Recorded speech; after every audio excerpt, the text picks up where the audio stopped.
Hi, everyone. I'm Laura Humm. I'm one of the Dialogue Doctor coaches, and I am very excited to have a bunch of dialoguers here with me this morning to do an office hour. Danielle, you want to introduce yourself first? Yes. Hi. Good morning. I'm Danielle Bonneau, and I am from Montreal. And I am writing a historical novel that is uh, partially based on my grandmother's grandmother or grandparents and the whole family, the Descaries, which is a name that is very well known in Montreal because the an autoroute is named the Cavie autoroute. So that already sparks curiosity. So I am thoroughly enjoying the different sessions. I find I am able, because of all the community that we have access with the Dialogue Doctor. I think I'm finally putting emotion into and developing better also my characters. So I continue learning all the time. Wonderful. And you started this project like as a research project, right? And then turned it into fiction? Exactly 5 years ago. Yeah. So years ago, and because I am a journalist, I did a lot of research, and it's my fourth version that I am writing, and it's putting the emotion that has been for me a real challenge because that's not something that I was been used to. Usually, you keep your emotions in check, so it's a fun adventure. Yeah. Excellent. Well, we are glad that you are here. Jules, you want to give a little introduction? Hi, my name's Julie Kerno. I'm from Perth in Western Australia. So I'm talking from the 12 hours time difference. By day, I'm an accountant. I've been writing for the last 4 years when I can. And this is my second novel. The first one is still needs further revision.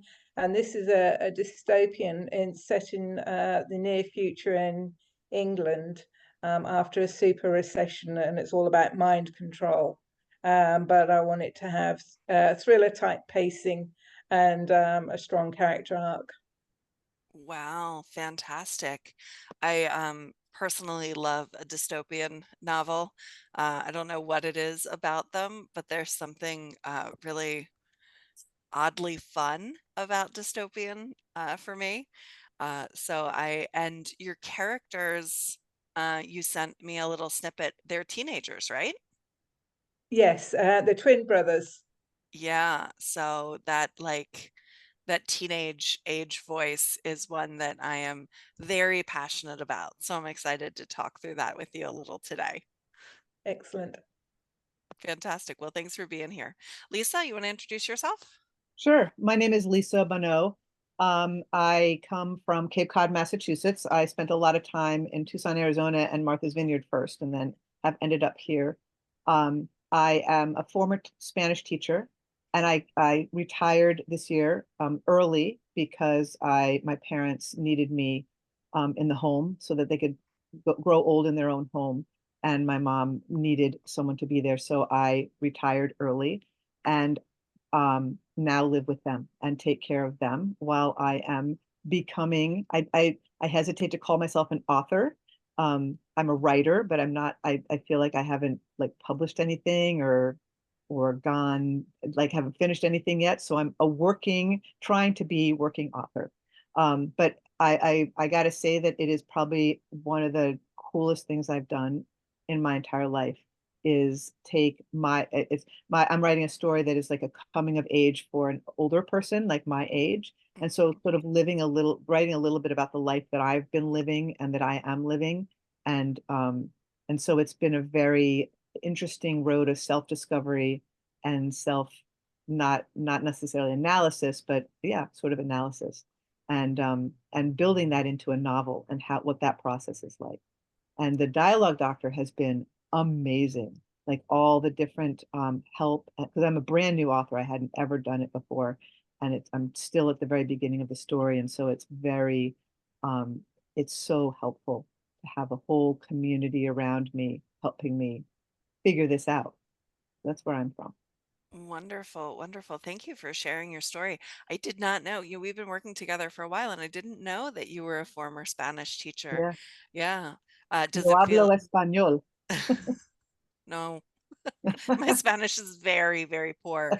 I do better understanding than speaking. There's something about like making the actual sounds that I always feel like I'm butchering everything, and then I get all in my head. Um, so that's really exciting. Thank you for sharing that.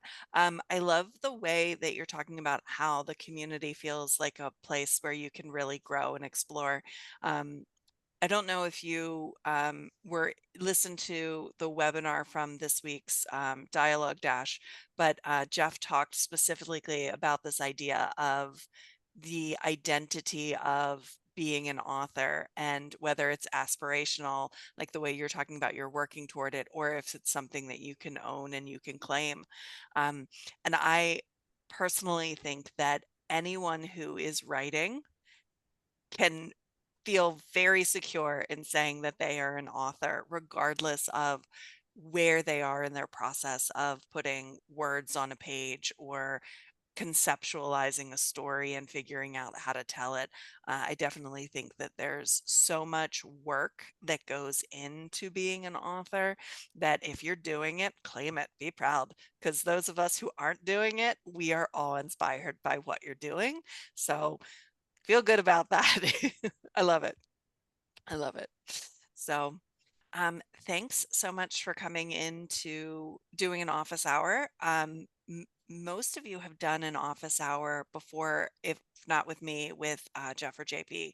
But what we love about these times is just an opportunity um, to come together and talk about our experiences as authors, what maybe is going well for us, maybe what we're struggling with, and using the community aspect of it to kind of come together without a real agenda.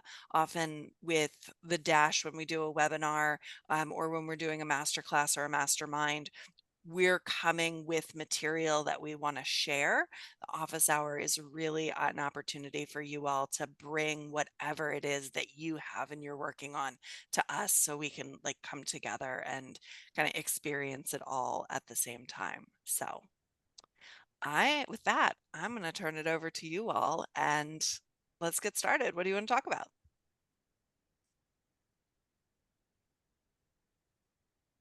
The awkward Okay. silence of politeness is always my favorite. Jules, yeah, do it.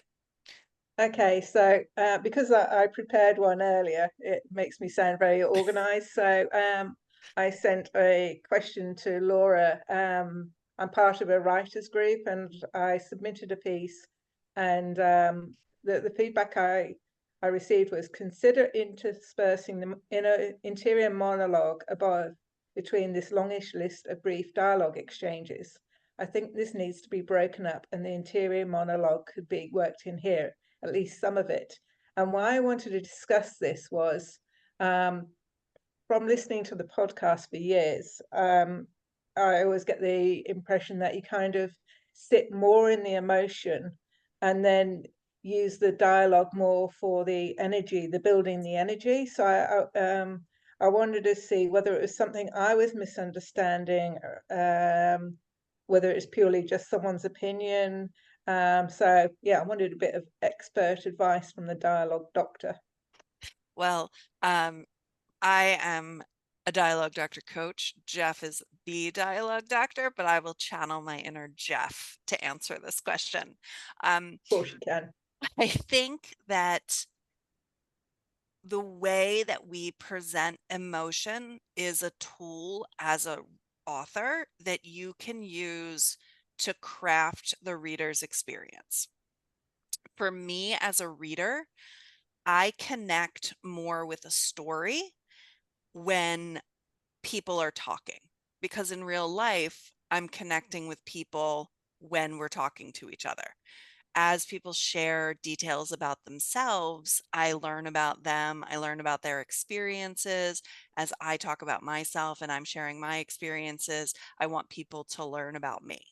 So I always find personally as a reader, and where I tend to go as an editor, is whenever possible, get people talking. Excuse me, get people talking, because I think it's easier to express emotion through dialogue than it is to ask somebody to go on a journey with somebody in interior thoughts. That's just my personal preference and the way that I coach, because I think when we're talking, we think of dialogue as having multiple parts. Traditionally, when we learn dialogue in school, especially in the early grades, we learn that whatever goes inside of the quotation mark is what's said. And that's kind of the only thing that we think about as dialogue. But really, the structure of the sentence is dialogue. The words that we choose have such a huge impact on the dialogue. The body language that accompanies the dialogue really has the ability to push that emotionality of the experience that the person is talking brings to the table. There are lots of studies out there about like how much of communication is actually verbal and how much of it is nonverbal. When we have the written page, we have to find ways of bringing that nonverbal to the words on the page in order to communicate it. What we typically in our everyday lives just accept as style of communication without even really thinking about it, right? Like somebody raises their voice a little bit, there's an immediate sense of, oh, there's an urgency here, or they are angry about something, or they feel like they're not being heard, right? Like just this one small element makes us pay attention. Our brains like turn, a different part of our brain turns on for most of us. Not everyone has the same experience, but it's, oh, they're louder. Why are they being louder? And it's like we process that input in like a millisecond, and we just know, oh, I have to pay more attention, or oh, this person is upset, I need to pay more attention, right? Like it, and we don't even really have to think about it. So as authors, if we can utilize that dialogue to spark the part of our reader's brain that they're used to using all day long, but we don't really have to do a lot of work to make it happen, I personally think that that's a great way to do it. Now, not every author wants to write that way. Some authors really like characters who are kind of off on their own or independent and are really thinking about things and ruminating on things on their own, and really have a preference to do more things in interior thought and less expression. My recommendation on that is, if you're going to do it, you can still style the interior thought in the same way you could do it with dialogue. So often dialogue feels lighter on the page because there are so many line breaks, right? Like we don't always have 2 or 3 lines. We have much more white space on the page. If you're going to be very heavily into prose, there tends to be a lot of words on the page, which can give it a sense that it's really heavy. But you also run the risk of people not reading as carefully in the middle of your paragraph, especially if somebody's busy, or they're not connecting with your character, or they're used to, I get 300 emails in my everyday life. I read the first sentence of the email and the last sentence of the email, and whatever's in the middle, I only go back and read when I realize I've missed something. If you have people who are even reading email, a lot of people are like, oh, that's not important, I don't need to read that, right? Like just everybody connects differently with writing. So I find that if you can take a large paragraph and break it into smaller paragraphs, it gives your readers a space to like breathe a little bit, and there are fewer excuses to miss any potentially important details. So I think where I was going wrong was that I was thinking that I needed a paragraph as a way to stop, reflect, kind of take some time. And maybe that was getting the balance wrong. It's not necessarily a question of right or wrong. It's about the style that you're going for. Often using a paragraph of prose to give your reader a chance to breathe is really an effective tool, but you want to think carefully about what you're doing in that prose paragraph. If that prose paragraph is intended to be a scene shift or setting up where someone is and what's happening, that paragraph of prose can be really helpful. If that paragraph of prose is just intended to extend or start, if it's at the beginning, the emotional expectations of the scene, sometimes it doesn't have the same impact on readers as it does on us as authors. Because sometimes as an author, we need to get into that headspace. We write that interior thoughts of the first character so that we're ready for the emotional outlet of what's happening in the scene, but it might not land with our readers until they start getting into the dialogue, because it's much easier to empathize with someone you're talking to than when you're listening to just someone's story, right? When you can interact with them and you have the ability to go, oh, gosh, that's such a heavy thing for you to be dealing with, right? Like this conversation that we have tends to bring two people closer.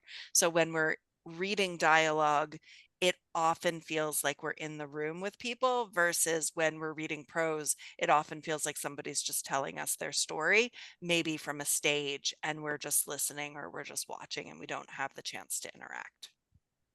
Can Yeah, I I add get to that. that, Laura? Of Something that course. Yeah. I don't remember which conversation I was having with Jeff about it, but it was definitely him that said this. I was telling him about one of my scenes, and he said, think about it as a movie. And so when you all the prose that you have, you either have to show that like in scenery, or the reader is really like the watcher for the movie is not going to see. And it also has to do with interior thought, like your character with their interior thoughts. Those are really hard to show on film. And so it sort of changed my way of looking at how I write my like I want my dialogues to include everything that I need my reader to be able to visualize in their head as information. I can put a setting in there and they can visualize that because I'd be able to see that. But anything else, I put into dialogue. And then the interior thought, I had a lot in my first, like I used to do a lot of interior thought, but I realized that my reader is not going to be able to like it's not going to form a picture in their head. And so I used only a little bit of that now. I sort of backed off, and only when I think it's really important that my that the inner thought doesn't get said, right? That it's a Hmm. real inner thought instead of being said out loud. Then I use it. So it just helped to think of it as a movie, and also the fact that Jules, the fact that you're putting the prose at the end to make a switch, I think that's you need that. Like you can't be reading pages and pages of dialogue without some kind of break also. Hmm. And I think as a reader, I appreciate those times where I'm like, now I'm or being introduced to something else, or I'm getting some sort of feedback on the page that's prose that relaxes my brain a little bit. I notice that when I'm reading too. Hmm. Yeah, that's a good point about putting it in the movie. In the movie filter, because I'm very interior with my thinking, quite intellectual. Not saying I'm bright, but Hmm. intellect. I think that tends to come through in my writing, and I probably need to kind of pare it back a bit. My previous novel, there was a lot of interior thought, and that was really crucial to the novel, but this one it isn't. So, yeah, it's given me some editing hints. Thank you very much, everyone. Yeah, absolutely. You did send us an example. Do you want to spend a minute looking at the example together? Yes, as long as I don't have to read it out. Nope, you do not. I promise. All right, here we go. Let me share my screen. which you all know takes me forever. So I will do the weird thing where I keep talking about nothing while I wait for it to come up. Oh, that wasn't too bad. Can you all see it? Yes. Yeah. Awesome. That was actually very fast. Doesn't usually go that fast. But now I have to waste time talking about how fast it was instead of just getting into it. So, Jules, you have done something great in your story here, in that you have your main character has a twin, or your point of view character has a twin, which means that he automatically has someone to talk to, which gives you this really great opportunity to.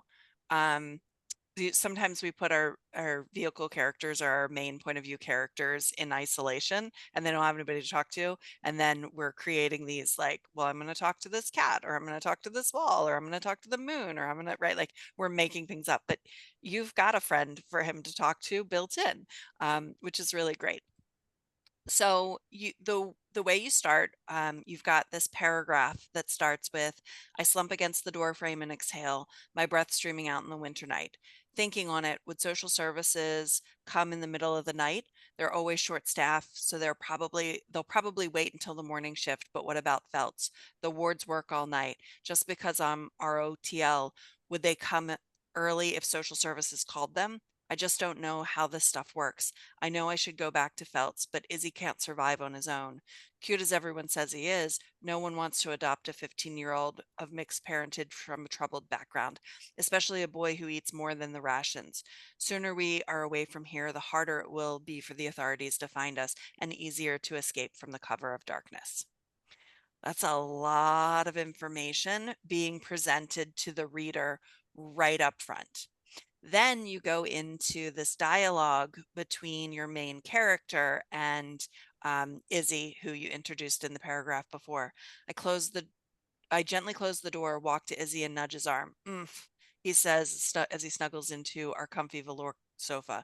We gotta go, I prod him. Leave me alone, he mumbles. Sorry, bro, we gotta go now. He swipes my hand but straightens and blinks. It's still dark. I know, we talked about it. We can't stay. They'll put me back inside and you into care. Put on the clean clothes and pack your bag. We have to go. You remember what to take? Izzy looks resentful but nods. Keep the lights off. We don't want anyone to see the light on. Fortunately, there's enough moonlight to see what we're doing. When we read it out loud, the emotional connection between the two brothers actually feels like I'm there, versus the first section, which is someone telling me all the things they're worried and they're struggling with. So if I were editing this with you, just kind of one-on-one, what I would do is I would suggest that you start with this moment at the beginning of the waking up, and I would add some of this from the top. So I might say, I slump against the door frame and exhale, my breath streaming out into the winter air. I turn back and watch my brother sleeping on the sofa. Why isn't he as worried about this as I am? I want to let him sleep, but I can't. I walk over and I nudge his arm, right? So I've set the stage for who I am and what I'm doing in one or two paragraphs using that same interior thought that you were using, but I'm focusing it on giving the reader the perspective of where I am and who I'm with. And then I walk over and I gently nudge Izzy's arm. He says as he snuggles deeper. We gotta go, I prod him. I'd probably put um I'd probably put body language for Izzy before the leave me alone. I'd probably say something like, he covered his head with the pillow, leave me alone, he mumbled. Right? So putting that, like, the pillow over the head is showing the distance, like, I'm not doing this with you right now. Sorry, bro, we gotta go, I said, nudging him with my knee. Or, right, like, picking up a bag, moving things around, something to show that there's, like, hey, we got to do this. He and then again, I would do body language. I like that he swipes away my hand, but straightens and blinks. It's still dark. I think that's really great. You've got this moment of like, Izzy's giving in because I'm not letting him alone. It's still dark. I know we talked about it. But then instead of saying, I know we talked about it, we can't stay, they'll put me back inside and you back in care, put clean clothes in your bag, we have to go now, which again is a lot of information that you had already given us in the beginning part. You could bring that into the dialogue here. I know, but we can't stay. Why? We talked about this. They'll put me back inside. No, they won't. They're not going to come. It's the middle of the night. You don't know that. Social services might not come in the middle of the night, but what about Felts? They're going to put me back inside. Come on, hurry up. But I don't want to go. I like it here, or whatever it is. So you're showing kind of the push and the pull of what you have in the top part of the dial, in the inner thought, but you're actually putting it in their mouths. And you have this great opportunity because Izzy hasn't been thinking about this for as long as his brother has, your point of view character. So if you use Izzy to be the person who's like, we don't have to do this, and then your POV character is the one who's doing the convincing. By convincing his brother, they're actually also convincing the reader. And then we're kind of seeing this, all of this worry, all of this concern in real time in smaller bits. So at the end, when Izzy finally gets off the couch to start packing his stuff, we have an understanding of where the worry is because his brother just explained it to us, just moved us from this idea of like this, it's a sense of urgency, even though it's the middle of the night, without having to give us a paragraph of prose. That makes a lot of sense. Thank you very much. Absolutely. Absolutely. So to give you kind of a tip of what I think about when I'm seeing a, a scene like this, the first thing I do is I read the scene. And often I have the luxury of walking away from it, thinking about it, and then coming back to it. Because how we process while we're taking in information can be very different than how we think about things mechanically when we're not reading, when we're just thinking about them. So I find that when I'm reading, I'm looking for things like, what is important for my reader to know to establish the story? I kind of felt like this was very early in your story, if not maybe your opening chapter. Was that I think it's the second or third chapter. okay? So it is very early on. Great. That it had the like opening of a story feel to it, which is great. Like that's what you want, the opening of your story. So when I'm reading, I'm thinking, okay, what information is critical for me to know? What I learned that's critical for me to know is one of these people, the person who's talking, the point of view we're following, um, is supposed to be somewhere and he's not there, and somebody's going to come looking for him. And he's worried about his brother, right? Those are two things that are really important that I get out of that paragraph. When they start talking to each other, it's very clear to me that one of them is in charge and the other is very like, I'm going to go along with whatever you say, which is very common in like a sibling relationship, right? One sibling tends to be the one that's in charge, especially when it's twins. One's in charge and the other just kind of follows along and maybe doesn't even speak as much as the other one does. So I like the dynamics that you immediately put on the page for me. Then I want to know, so after I figure out what are the important things I need to know, who's in the scene, what are the dynamics, what information is being presented, then I like to think about what emotions did I feel as a reader as I was experiencing this. As I was reading the first paragraph that was very prose heavy, with interior thought, it's a lot of like, oh, this kid is in a bad situation. There's a lot of stuff going on. Was very thoughtful about it. But when he starts talking to his brother and he's like, come on, we got to go. And his brother's like, leave me alone. I immediately flash back to a morning where we have to go somewhere, and my spouse, who gets up with his first alarm, it's some kind of magic that the alarm goes off and he gets out of bed. I don't understand this. My alarm goes off 12 times and I'm still like buried under my covers, and he's like, come on, we got to go. And I'm like, no, it's too early, leave me alone, right? Like, the minute I'm seeing this exchange, I am there in the room. It's like something magical about somebody talking to me puts me immediately in that moment, and I start to feel this sense of urgency. So as an editor, what I'm thinking is, okay, there's all this emotion that you want me to feel, and there's all this information that you need me as the reader to know. I'm going to remember and hold on to this information if I can pair it with an emotion.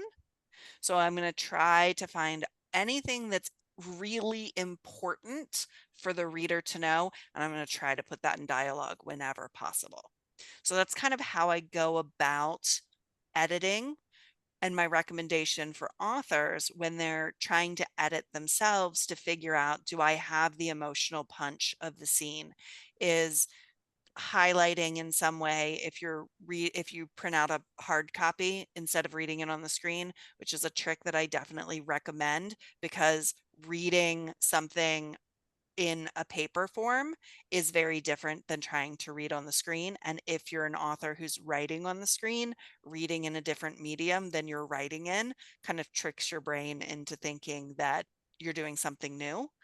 The other thing I recommend is like forgetting the fact that you're the author, and try to read this piece as if someone gave it to you new. So anytime you start thinking about, well, I know this about the character that isn't on the page, kind of remembering what you're adding to the scene, because your reader isn't going to have that.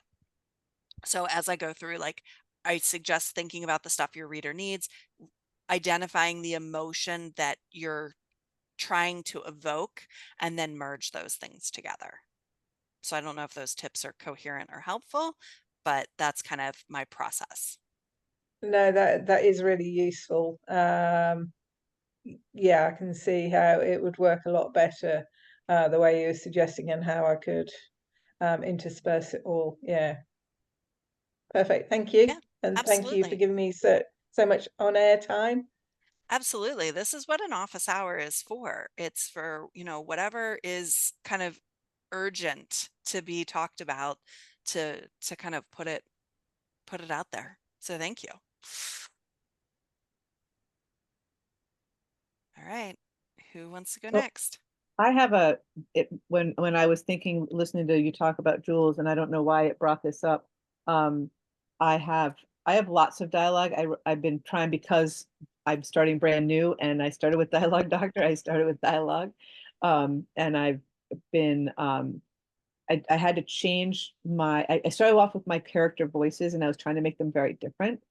And it turns out that the way I started out, my two main characters for the very beginning of my book have a lot of conversations together, and I wanted to make them very different, but it turns out that they weren't, in doing that, they weren't being who I needed or wanted them to be. So as I'm rewriting those and sort of trying to put in a little bit of a different twist to their characters, they're starting to sound alike. And I mean, they are two different people, and I have one that's very serious, and she's my main character, and she's very stressed out and very angry and very frustrated, and that comes through, I think, in most of my conversations that she has with people. But I have to add in a little bit of nice to her, because she can't just be like totally self-absorbed, because she's asking people for advice and she's talking to people.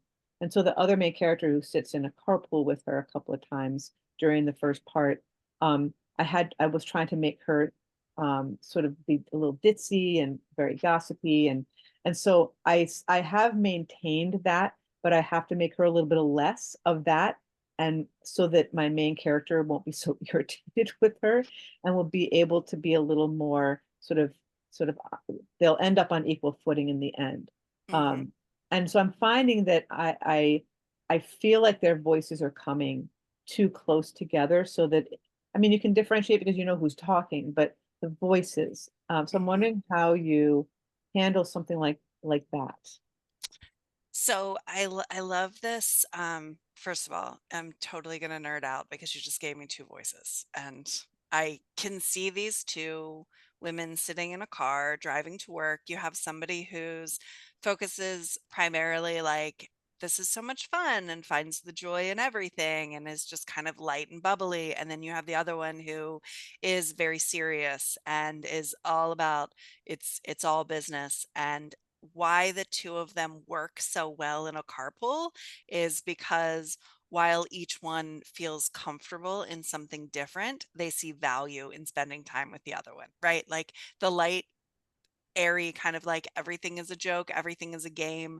Having a friend who is very serious and very like focused on moving forward, kind of brings a sense of reality of like, okay, maybe I do play around a little bit too much in my life. And it would be nice to have a little bit more structure. I don't want to live it, but if I have a friend who does it, then that's great. I'm always going to be on time for work now because she's so stressed out about the time schedule, whereas I'd like to roll out of bed when I want to, and like maybe I'm gonna pet my dog before I leave for work, or maybe I'm gonna do a load of laundry, or the dish. Like, and I don't really care about getting to work on time, but she cares about getting to work on time, right?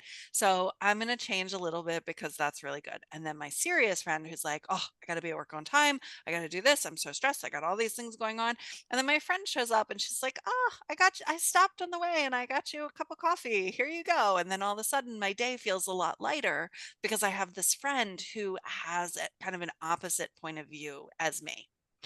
So when we're thinking about the interaction between characters, all of those descriptions that just in your two or three sentences that you were telling me about your characters, I have this whole picture in my head of when it's the like fun characters day to drive, the music's a little bit louder in the car, and maybe there's a couple of like empty donut bags in the back seat of the car, right? Like I can see the picture of the car. And when it's the straight laced friends turn to drive, maybe the car's interior is a little bit darker, maybe the music is a little bit lower, or there's no music at all. Everything is like spotless and there's a place for everything. And like I can just kind of see the interactions of those characters.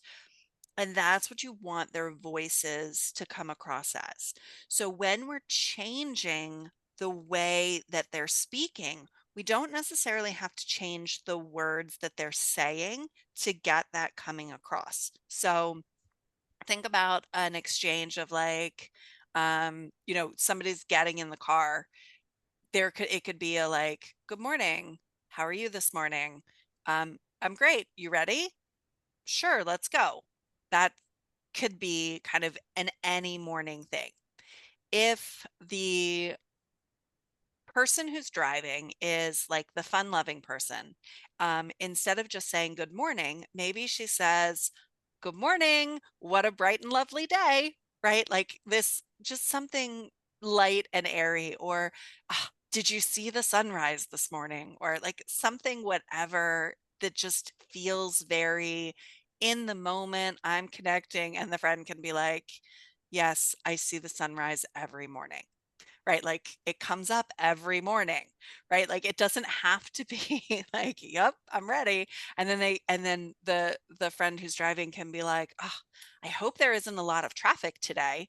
And then the other friend's like, there's traffic every day, right? Like so the one is like very focused in reality, and the other is much more like, this is what the world, all of these possibilities are out there. And it can be like the tone that they're bringing to the story, rather than, hey, we always have to talk about exactly the same thing, because you can be talking about exactly the same thing with someone and see it from really, really different perspectives. And if they're friends, if they've been carpooling for a while, the one who's much more reality based isn't necessarily going to be annoyed by a friend who is much more light and airy. Maybe somebody who tends to bring a little bit of ditziness could be annoying, but if you don't make it from that perspective, it's just that she sees everything in the world a little bit lighter with a little bit of positivity, then somebody who is a realist can appreciate the positivity, even though that's not the way they look at the world. And that's how you can take two voices that are doing essentially the same thing and really pulling apart what it is that they're trying to say and do. Before I give you some tips on how to make that happen, how do you feel about adjusting voices in that way?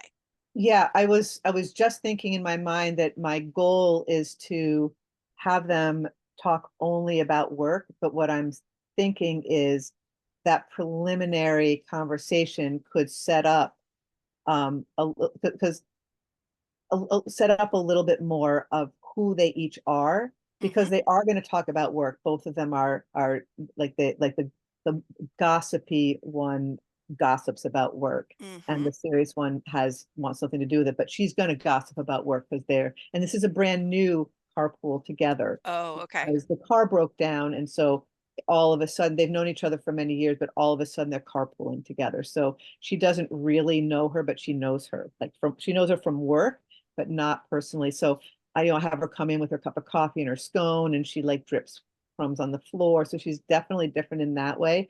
But I could see more conversation about just like this light conversation coming in that starts the day, where my more serious character could appreciate that, because she will, over the days. They have this scene where they sort of get caught in the clothing store together on their way to lunch. Someone has found them there together, and they're like hiding behind the clothes. And so it's the first time that they're trying to hide from one of their other coworkers who spies on them. And it's the first time they have this sort of silly time together. And that begins to change how this my main character views the other character, because she Mhm. like takes over and she's solves the situation, and she becomes more involved in what's going on at work. So Mm. slowly over the conversations, they are going to get together, and she will be much more comfortable sharing with her. But I think what I don't have is that lightness, and maybe that's what I need to put in there to feel like there's maybe it's not so heavy. There is a piece of lightness in there. Thank that Mhm. that's really helpful. Excellent, excellent. So this is one of those places where I recommend, if you're playing with voices, you do it in an editing session versus a writing session. And the reason that I suggest that is, unless the character voices are really loud when you're writing, sometimes it's faster to get the story on the page using your voice for all of the characters and then go back and change your voice to their voice. So, for example, in the example that I gave of like, good morning, how are you today? It's going to be a good ride, right? Like that feels like very natural conversation to put in, that's two people that are, yes, both me writing that, but then I can go back and I can go, okay, what characteristic is the most important in this conversation for character one? This idea that everything has a silver lining can be what I want to take. So good morning for people like that doesn't ever tend to just be good morning unless it's very sing-songy, which can work but is a little bit harder to come across. Instead of good morning, they typically say things like, "Ah, what a great day. Today is going to be a great day." Right? Same thing as good morning. It serves exactly the same purpose as good morning, but it feels very different. And if we're kind of like channeling someone we know who is this like bright, everything's going to be okay person, we can kind of think about what are they going to say in the place of that. And then we take the other person who's like, yes, yes, every morning is a great morning, right? Like, and they can play off of that in the same way. Instead of like good morning back, it's just that extra like weight, so you're kind of seeing the balance there. And then you can take line at a time, and when one of them says, you know, because if they're talking about work, I can imagine that if I was carpooling, I'd talk a lot about like what's on my agenda for the day. You know, I have a lot of meetings, right? So it could be like, well, what's your day look like? And I going back to like bringing from your own life, I feel like I have the same conversation with my friends and my spouse every day. How was your day at work? It was fine. There were a lot of meetings, right? Like same thing every day, because I am that person who's like, yes, there are moments that I can find levity, but more often than not, the reality of what my life is comes through in what I say. I had a couple of meetings, I had to write a couple of whatever, and that's kind of what it is. And then I think about my friends who have much more of a light view on the world, and they're always like, oh, you get to be in, who are you meeting with today? Did you hear about so and so's new car? Oh, you have a meeting with so and so. I love them. Have you ever noticed the picture of their kid in the background? That kid is so cute, right? Like, and now all of a sudden it's not just what's my day about, but you've got your gossipy character bringing gossip in a way that feels really natural, but not necessarily the annoying, oh, and did you hear about Sally over in, I was going to say accounting, but Jules, you said you're an accountant. I don't want to talk about accountants now. Have you heard about Sally over in HR? Did you know that she and so from, right? Like that kind of gossip can get really annoying really fast. But if you have somebody who's just really connected to people and you keep it light because they love their job and they love the people they're working with, except maybe the boss. Everybody likes to talk bad about the boss, right? Like, so when your main character who is feeling very overwhelmed at work is like, "Oh, did you get that email from so and so?"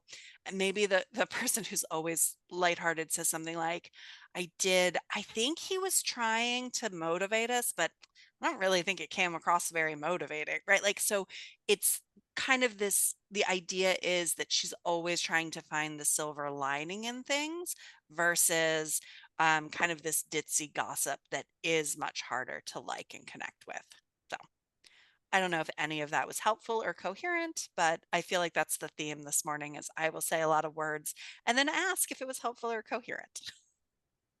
Yeah, no, I think I need to expand what, like, not have it so concise and allow a little more expand. I'm always afraid of too much dialogue, but I think I'm seeing as I've been reading through these scenes and trying to change them a little bit that I actually need to put in a little bit of filler here and there that's not just the concrete stuff that I need, that I want to have talked about, and that will help establish who the characters are and also give a little bit of background where I don't, because I don't spend a lot of time at work except for those pieces that are important. So I'm not Hmm. talking about the work day at work, like they Hmm. don't and go through their meetings. So that would help in sort of alleviating that feeling that it's so tight and so concise, and allow for the voices to grow. So that is very helpful.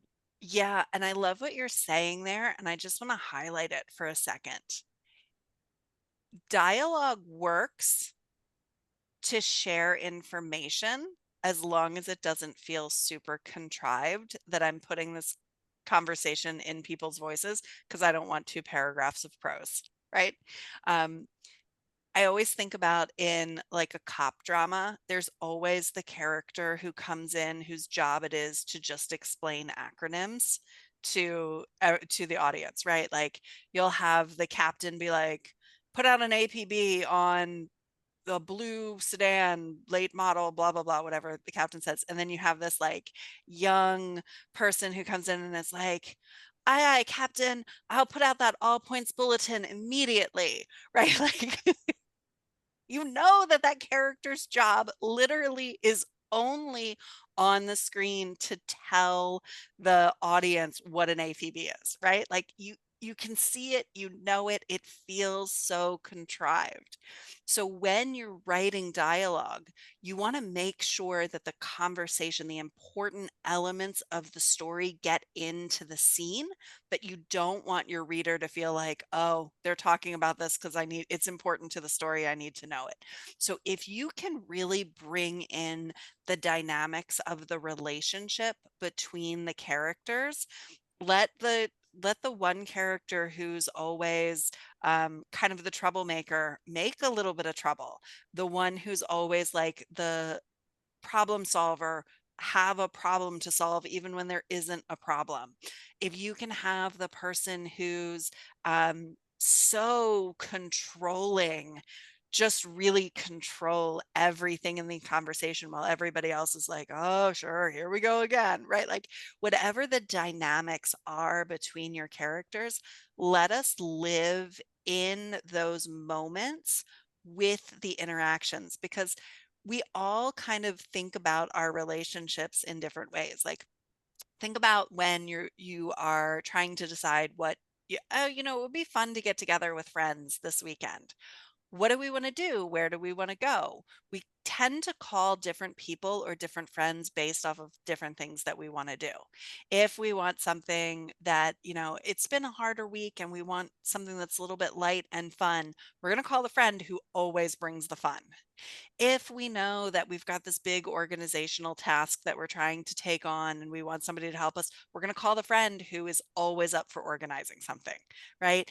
If we have had kind of a really fun week and we just want to like share our joy for the week, we're going to call the friend who tends to be having a little bit harder of a time because we're thinking that our levity is going to bring levity to them, right? Like, all of those different dynamics we have in our lives, they make mundane everyday things feel different and exciting every time because of the people that we're with.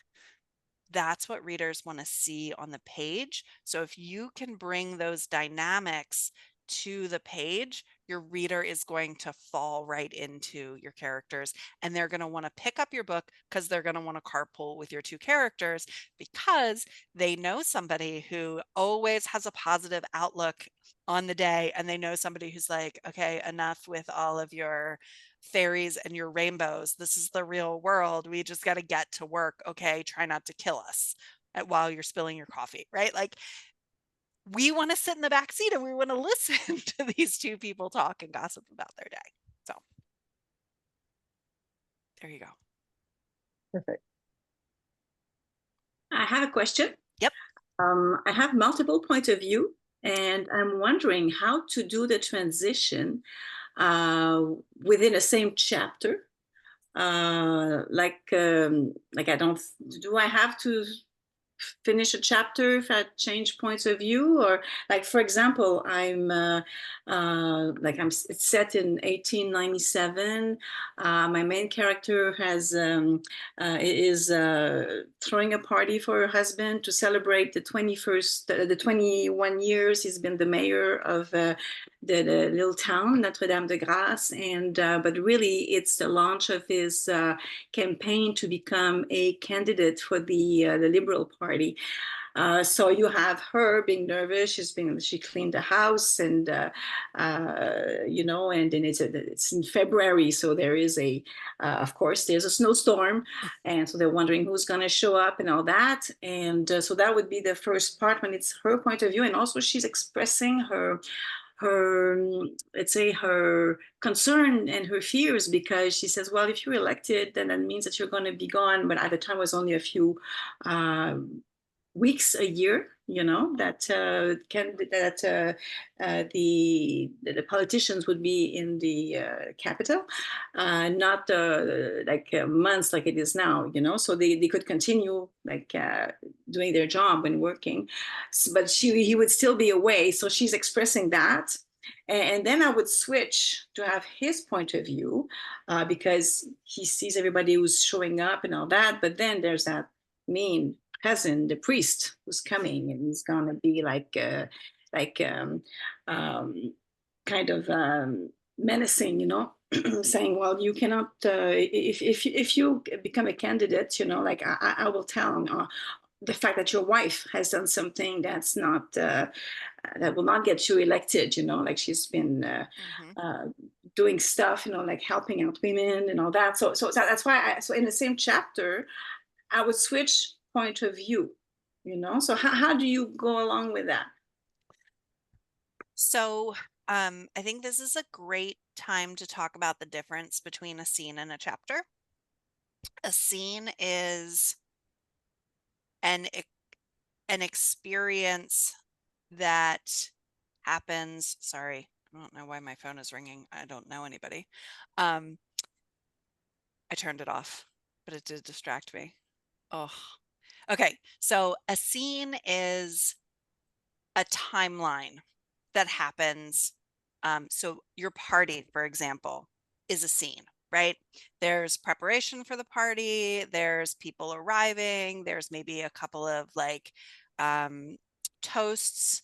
Maybe it's a sit down dinner before after the toasts. Maybe it's like people milling about. Maybe there's dancing.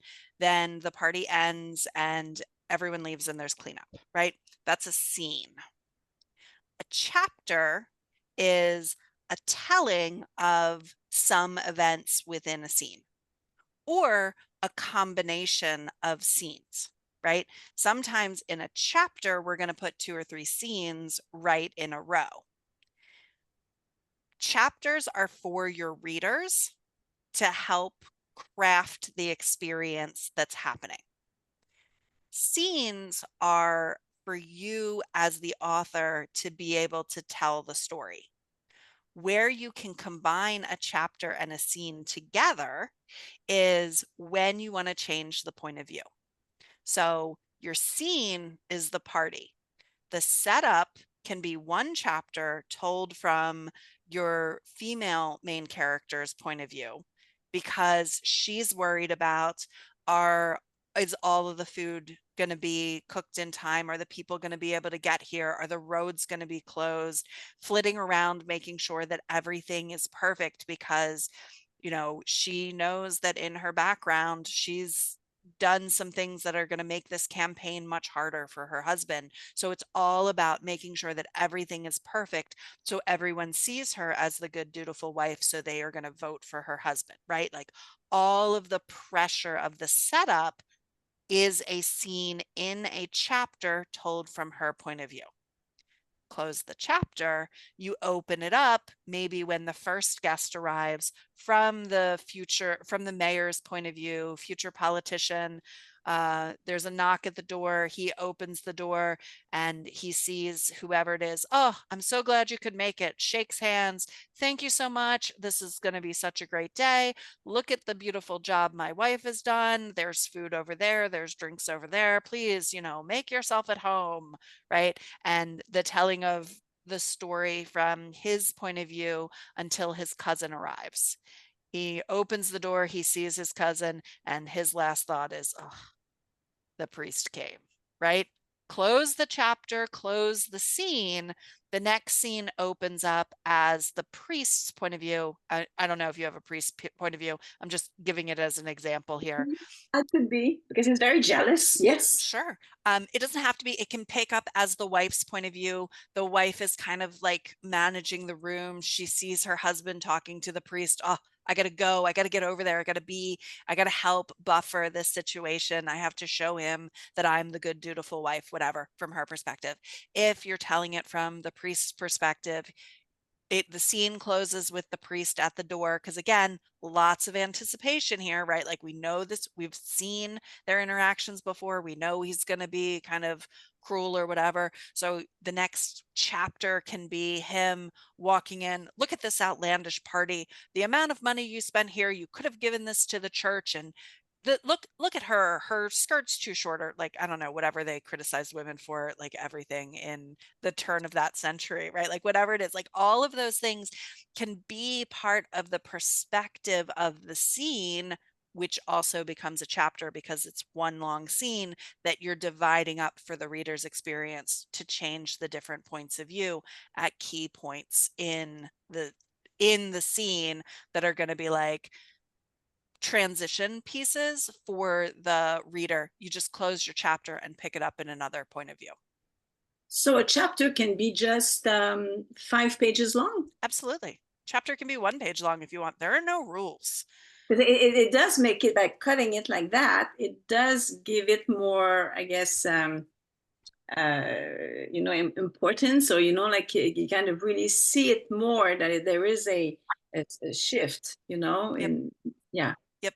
You Hey. the trick is, you, especially if you have multiple points of view, if you have a single POV chapter, where to start and end your scenes and where to start and end your chapters can feel a little bit harder because you don't have the perspective shift.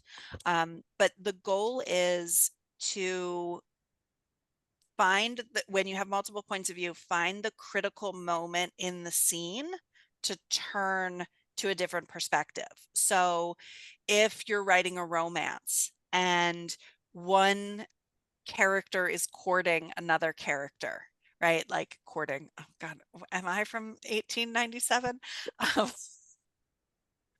One character is trying to get the other character to go out with them, right? And they are like setting up this big thing, and they're really excited about it, in the anticipation of, will they, won't they, if I like, and they're running through all the scenarios, if I ask this way, if I ask about that, if I do this, and then they go in and they're like, hey, how are you? And then that closes that scene, and it picks up with the other character's perspective, and is like, now we see all of that person's anticipation of what this is going to be. And oh, he's here and whatever, and oh, he brought flowers, is, what does that mean? And like, you're seeing it from, like, you're stopping time and you're turning it around, and you're seeing from that moment from a different person's perspective.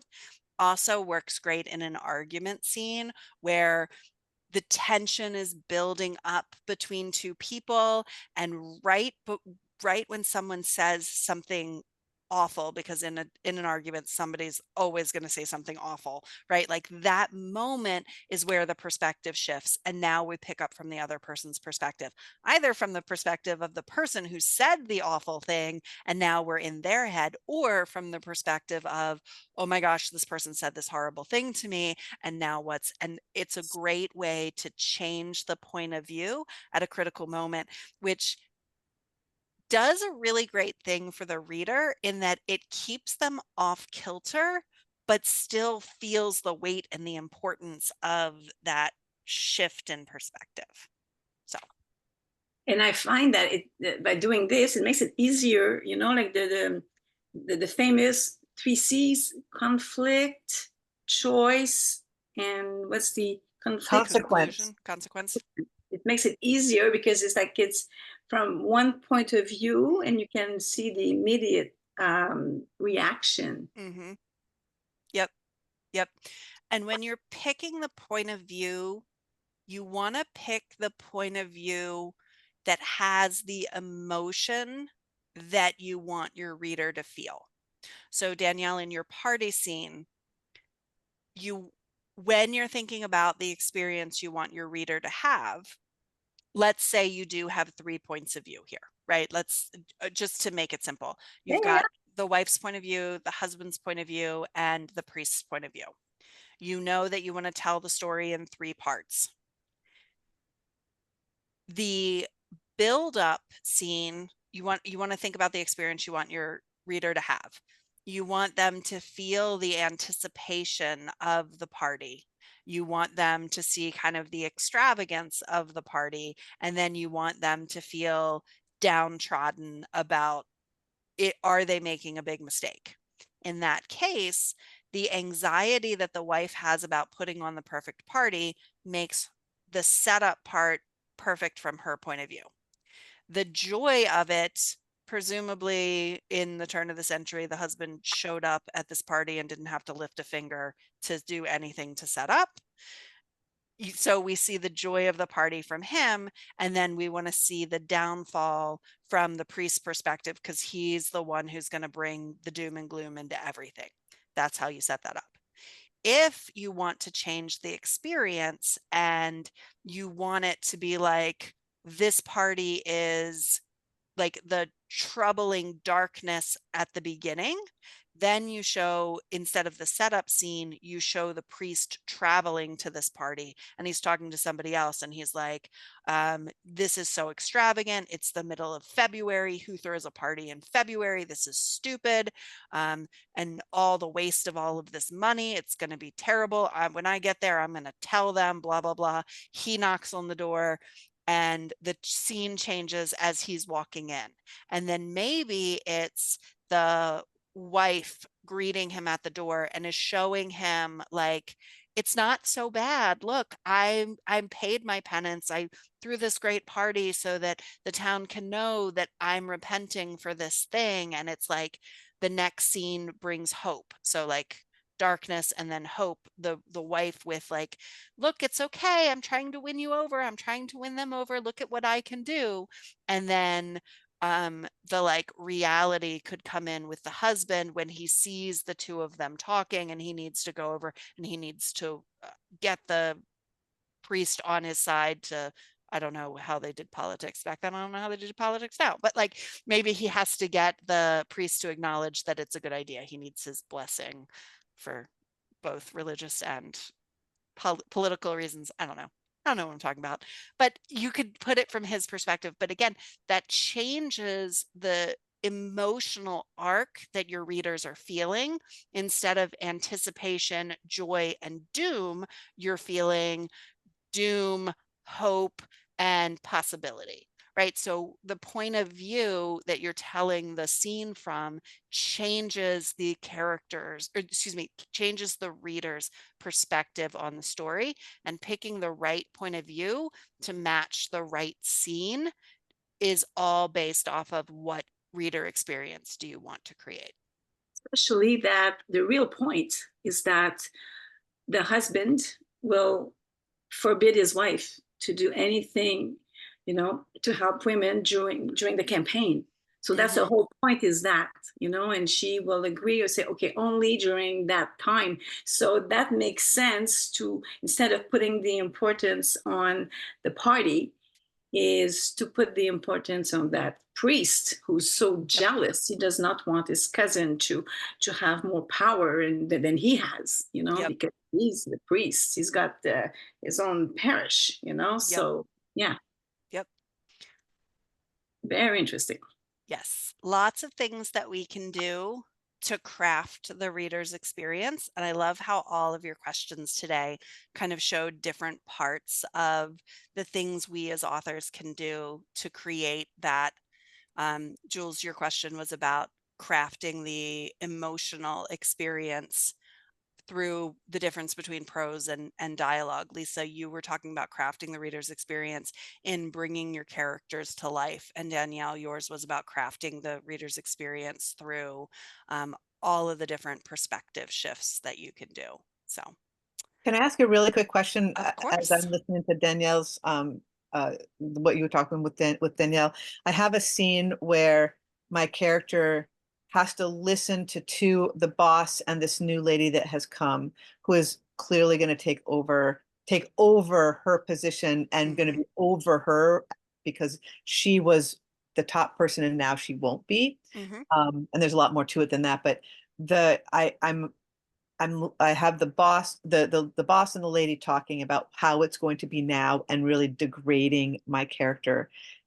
And I want to put in their inner thought because I want my readers to know how she feels about Mm-hmm. that. Although I've been trying to do it with like facial features, like actually doesn't respond and then just walks out the door basically Mm-hmm. because she really can't say anything. She can't respond to it because they have said it all. But I don't quite know how to then, without her talking later on in carpool going home or over lunch with somebody or over coffee with somebody, which is what I was going to do, and have her rehash that scene, how at the very end of it, without putting it all in inner thought, how can I have my reader understand exactly how absolutely destroying that conversation was? And I don't want to assume that my reader is going to understand that from what, I mean, I assume they would, but I don't want to assume it, right?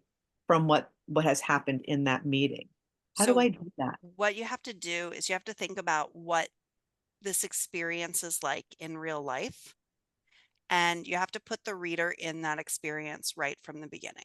So she's the one who's in charge of this section. She's talking to her boss. She's already got a strained relationship with her boss. So walking in, I'm assuming you're telling it from her point of view. Yes, it's a first person point of Okay, view. perfect. So what is he going to say to me today? I have to brace myself for this meeting. The boss says, "Thank you for coming. I'd like to introduce blah, blah, blah. It's nice to meet you." I hold my hand out to shake her hand. I don't know who she is or why she's here. Um, "Thanks for having me," I say to the boss. The boss says, "Please, please sit down.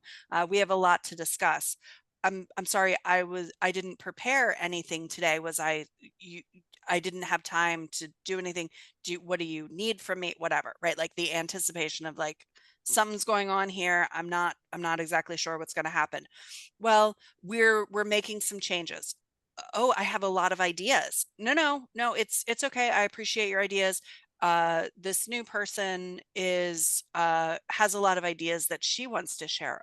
Oh, are we going to be working together? Well, not exactly together. So and so has been brought in as your new boss. M- My my new boss? I th- I've been the head of this department for such and such amount of time. I know, and you've been doing a fine job. We just as a company think, but how come, but, and then everything keeps getting cut off. You're bringing the emotion of that weight of the disappointment of the soul crushing decision making that the boss is making.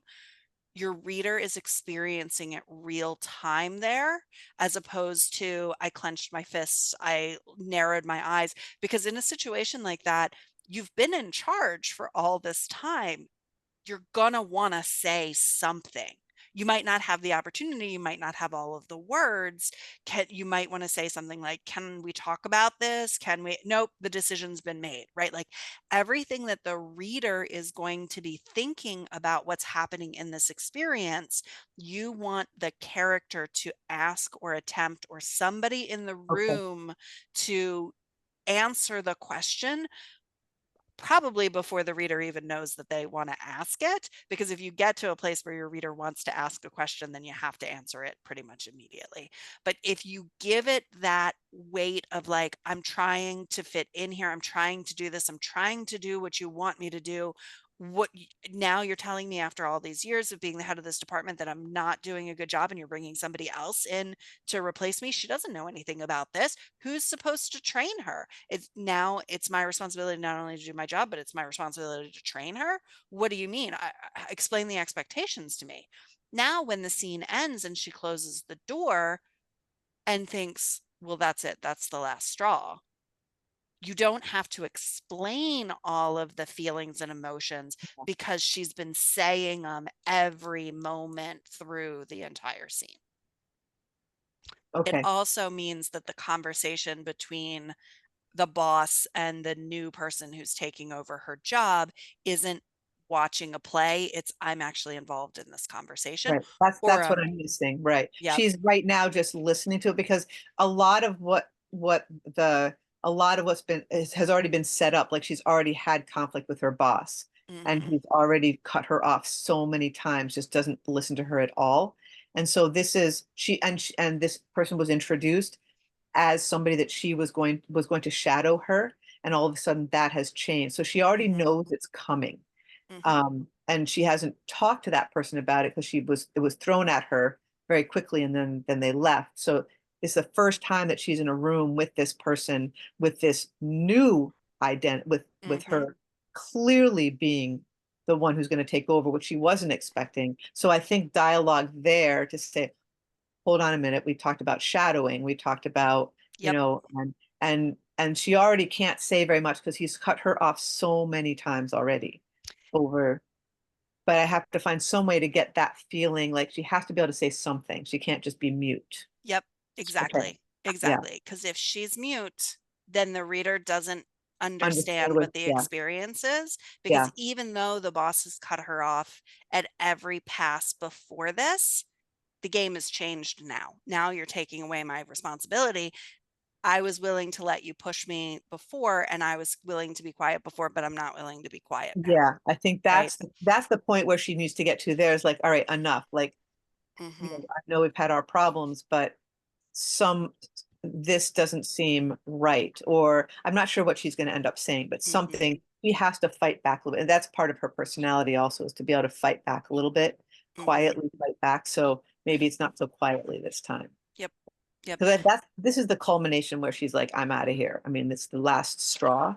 yeah, So she is going to have to say, so I think that will help a lot. Because like, how do I get that emotion that she's got to be feeling inside, that I know she's feeling inside, out? yeah. Um, You show us as she's feeling it.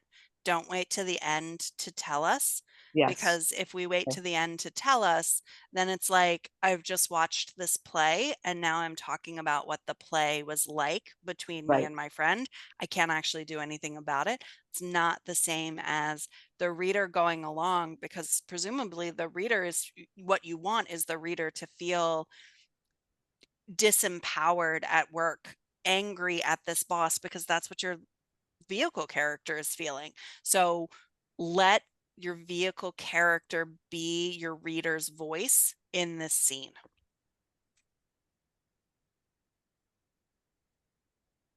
Easy, right? So easy. It's a lot harder, but you can do it. I know you can. So, all Oh no, right. no, thank you. No, that helps. Good, good. I'm going to go ahead and say a big thank you to Danielle, Jules, and Lisa for being here with me and bringing their amazing questions. I'm going to go ahead and turn the recording off.